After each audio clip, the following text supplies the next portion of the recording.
Hey guys, Chris here, and today I'm starting a new series of videos which I'm gonna call the Desert Island plugins, and in it I'm gonna talk about some of my favorite plugins, instruments and effects. And I'm starting this series with one of my absolutely favorite plugins. It's called the Lounge Lizard, and it's a Rhodes emulator plugin.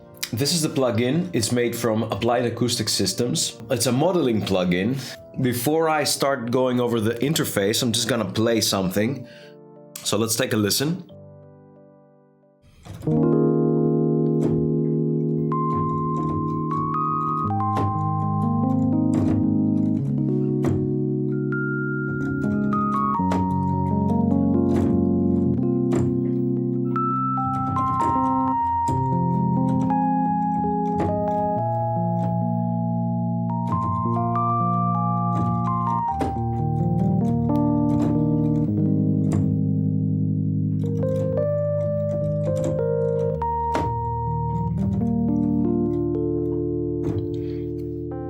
Alright, so as you can hear, this thing sounds brilliant just like out of the box. This is the opening preset. I haven't touched it or anything, and to me this sounds really nice, warm, and I just love the sound. If you're not familiar with the Fender Rhodes or the electric piano, it's an interesting instrument, very similar to a piano in its conception, but instead of strings, the hammers strike on metal rods, the tines, and these are picked up by electric pickups, just like in the guitar strings of a guitar. And here's one of those tines. I don't know who took this photograph on top of wood that's similarly colored to the tine. But in that sense, this is an analog instrument.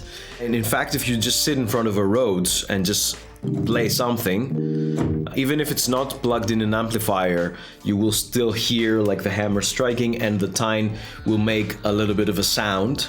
It's going to be very soft, but you can totally just sit and play and, don't annoy your neighbors or something. This is used like all over my productions. Some of you may recognize that I've used this as the opening instrument in Coalescence or Chanson d'automne and many other tracks, and it's all over Deadbolt. I just like it a lot, and also I just use it to compose a lot. So instead of a piano, it's just part of my template as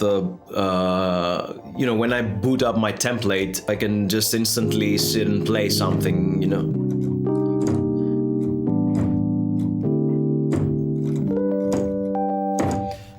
Okay, let's take a quick look.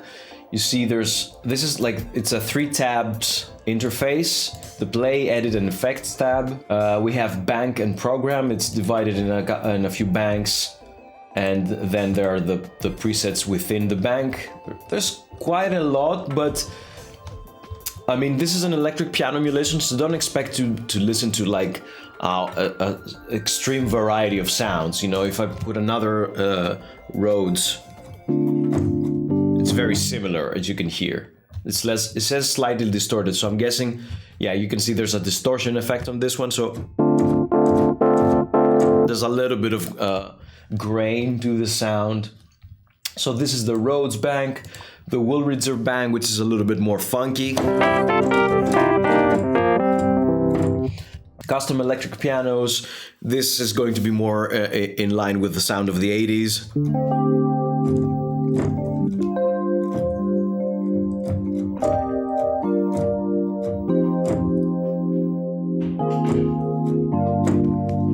Then we have classic tracks, in which you get actually like emulations of some classic tracks, like Riders on the Storm, for example. There you go.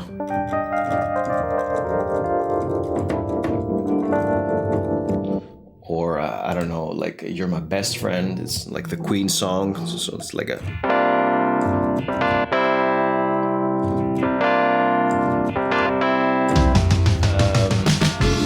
By the way, apologies for the noise.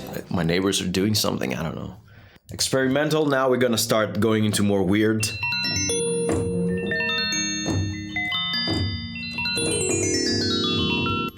Actually, in the experimental category, you can see a little bit of how this instrument can go to the extreme edges of the electric piano sound. Then the piano organs, which are basically quasi-electric piano sounds, but with a long sustain. So, for example,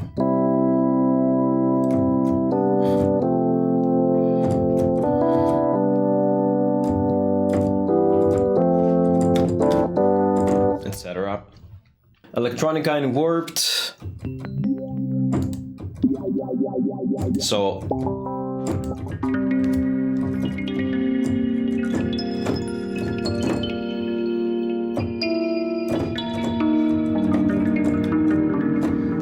a bit more interesting stuff here. And then there's this astronaut down bank that says RR2 Dark EP. I don't know what this is actually, so I don't know.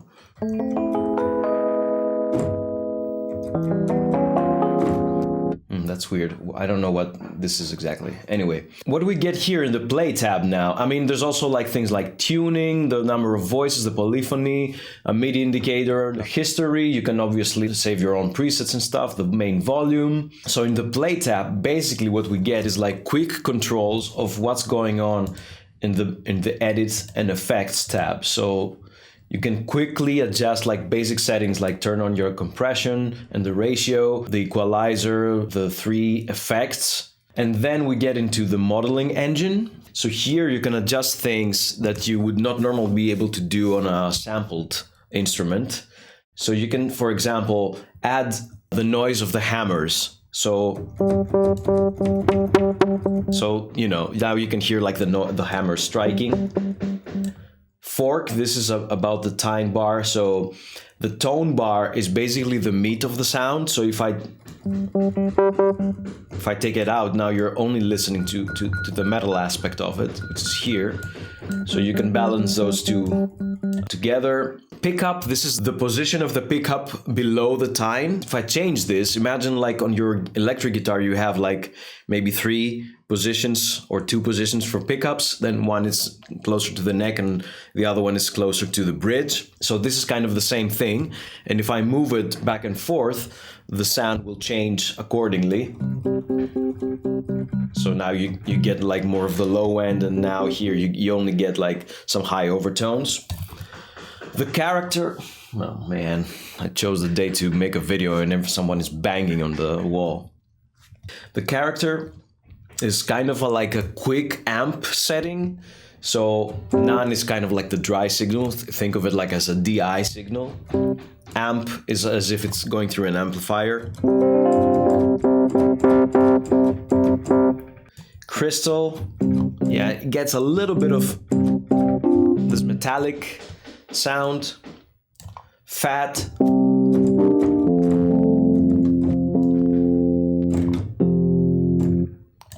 Groovy, which it's a little bit more funky.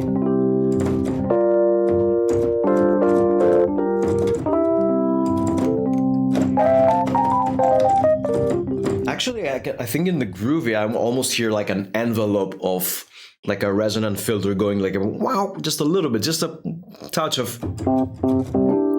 Can you hear it? I think so. And the luxy, like a luxury.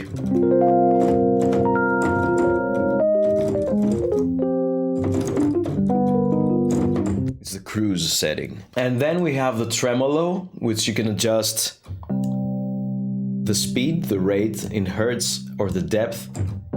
So now it's much more intense. And actually, if you can hear how this is like a stereo tremolo effect, but you can control that.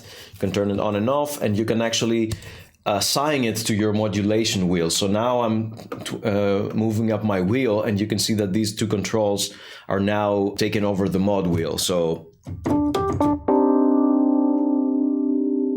I'm adjusting it here. So let's go into the edit tab. This is where it gets a little bit more interesting. You can get into the details of the sound. So here you have more minute controls, like the hammer. Here you can adjust the stiffness. And you can also add factors of velocity, so you know, the harder you hit, maybe the stiffer it will get, or key, which is how the stiffness is spread across your keyboard. So you know, hitting lower notes will have a softer stiffness and higher notes will have harder stiffness. Or I think it goes even the opposite way around if you go into the 0 point below 1 basically. And these also are similar for the force. So you can have like a harsh attack. The noise, where you can also adjust its pitch here. This is like the same noise button that you could adjust here, but here you can go into more details. This might be keyboard like banging, I think so. And also the decay.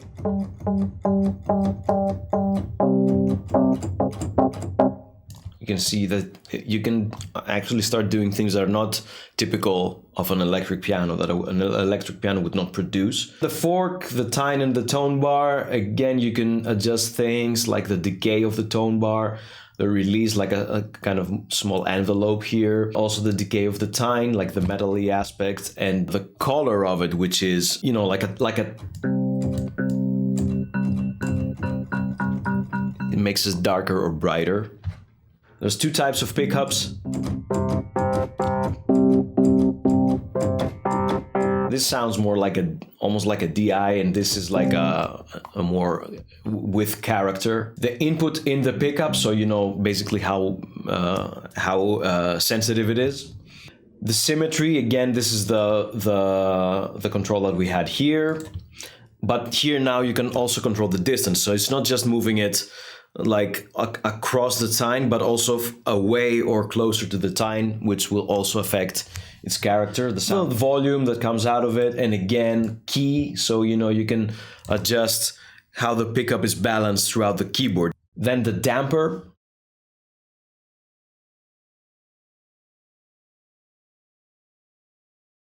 And then finally the tremolo, where I can actually get a little bit deeper with it. You can, let me turn it on. So there's a triangle shape and a sine shape. There's again the rate, which you can also sync to your sequencer and have it be a multiple or a fraction of the tempo. And you can turn stereo off, in which case, instead of bouncing left and right, it becomes like a volume tremolo. So, you know, if I put the depth all the way high, you get your classic tremolo effect, and on and off. And finally, we have the effects page, in which you can go a bit more in depth. You have the equalizer, in which instead of just like the basic volume of it, you can adjust the low and high frequency shelves, and you can have the frequency at which the slope begins, and then your low mids and high mids, which in addition they have a Q control, so your bell can be narrow or wide. And then we have the compressor, which is a pretty standard compressor, threshold ratio, attack release, and makeup gain controls. You can actually put it before the equalizer. And then we have the effects. The reverb is fixed, so you can just have it on and off, but it's always there, the last of the chain. It has 4 algorithms, large hole,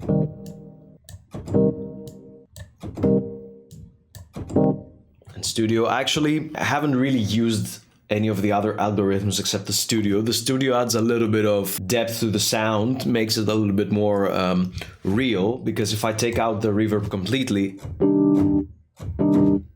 it feels a little bit too much in your face, too dry. So having it just adds just a touch of realism. You have your decay and your independent low and high roll-off controls, which means that the decay will be the seconds that you set here. It goes up to 4.20 seconds. But if you adjust your settings here, your lows might roll off quicker or your highs might roll off quicker. Diffusion control. And then you have 2 effect units. In both, you can choose between. These effects are pretty standard for a Rhodes. Usually Rhodes players have like a few pedals, like a guitar player. And these are kind of standard effects that you might hear. Obviously, if you want to do additional processing, you will do it on your inserts, on your DAW. But let's quickly go over them. I'll turn off the reverb, and we have chorus.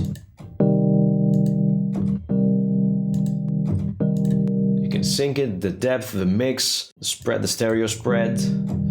You have from the beginning delay, the delay which can also be synced, dry wet controls, pan, which if you adjust the pan, actually it makes it into a stereo delay. Distortion. Again, 3 algorithms, warm tube, metal, and solid state. They're slightly different. The solid state is a bit more digital, let's say, and the other two I like. I usually use the warm tube just a touch, and I might add my own distortion later on, but I do like this distortion. Phaser, I don't want to go through the effects too much. They're fine. They're not extravagant effects. They're not, effects that have super complicated controls or routings or whatever. And I think the point is that this is not trying to be like a super instrument. It's actually trying to be a very good electric piano. And that's why it works so well. And you get the basic stuff that you would get with an electric piano. And if you want to take it further, I mean, you either twist the modeling engine or you add your own processing on top of it. So chorus, flanger, auto wah, which is an envelope wah, depending on volume. So you see, as the tremolo kicks it back and in, you can hear the envelope like opening in. And then you have the wah, which is regardless of volume, it will just wah wah wah wah depending on the rate, which can also sync. And then you have the notch, which is kind of an opposite wah. If you're not familiar with the wah, it's kind of like a resonant frequency on top of your frequency range, which moves. So you have like a frequency that is amplified and it's just moving wah wah wah. But then this here, the notch, is actually the opposite. It like takes away some of the frequencies. I'll add the depth. So instead of boosting frequencies, you're taking away certain frequencies, and the area of those frequencies is moving back and forth. That's pretty much it. That's the Lounge Lizard. I'll put a link to the developer website, the Applied Acoustic Systems, to check it out. They also have some other plugins, especially the Chromaphone 2, which I use sometimes, and I really like it. It's also a modeling, like a percussion modeling engine, which can do really crazy stuff, both melodic and semi-melodic. So yeah, I hope you like this video. It's the first one of a series, so apologies for not being super fine-tuned and stuff, but I hope to make it better down the road. I have a couple of ideas on how to move from this, what other plugins I want to present, but if you have suggestions, either on the format or what type of plugins you would like to see, let me know. So that's it. I just want to say that if you feel like supporting me, you can check out my Bandcamp and maybe buy an album if you like